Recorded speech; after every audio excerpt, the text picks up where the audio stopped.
We need to hear the music for the replay. How about that though? Fayetteville, North Carolina, Baltimore, Maryland, Philadelphia, Pennsylvania. 3 crews here. Dusty working double duty, so there's at least a double shot there. Let's take a listen to what the Russian's saying. Well, actually, Tony, what do you think he's saying? You may have known me as a blacktop bully. Now, I got fired. I got fired as a blacktop bully. Dustin Rhodes got fired as a blacktop bully. Mike Graham got fired because, and you know what? We were on a flatbed truck, and it took us days to shoot that bullshit. So I spent all day on the back of a flatbed truck, and what happened? I got fired. Doesn't matter to me. Doesn't matter to me. There's always another character for me, Uncle Ivan, right? And how about this? How about my belly? How's it look to you? Does it look good?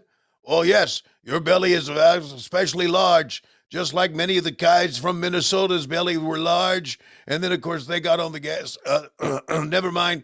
But I'm not from Minnesota. I'm from Canada. And the fact is, I never had to use substances to get head, with the exception of a substance I have to put on my forehead, as you can see, to do something about these rivets or these the craters that are in my head. No, I'm not Abdullah the Butcher. No, I never gave anybody hepatitis, but I did some blade jobs back in my day, as you can see. And you know what? I bet you I can stick a quarter or two in this cranium of mine.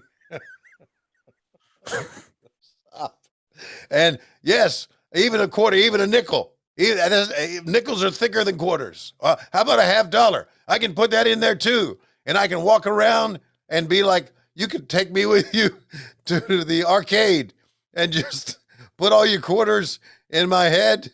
And instead of reaching in your pocket, you could just reach on my head and the quarter will be there and you could put it in the game. Speaking of that, how about Retromania? No, we can't talk about sponsors here on Patreon, but I said it and I got quarters in my head and I am a walking quarter distributor. Yes, I'm sorry I said that. Are you going to have as many blade jobs as me? No, I'm not, but I'm going to be fat. Okay, good. Let's hug and go to the arcade. I'll have the quarters. I love that from now on, whenever we talk about Ivan Koloff, we're going to talk about him making change. Like, remember your janitor in school who had that little thing on his hip? Yeah, that's right. Knock out those quarters, nickels, and dimes. Oh my God.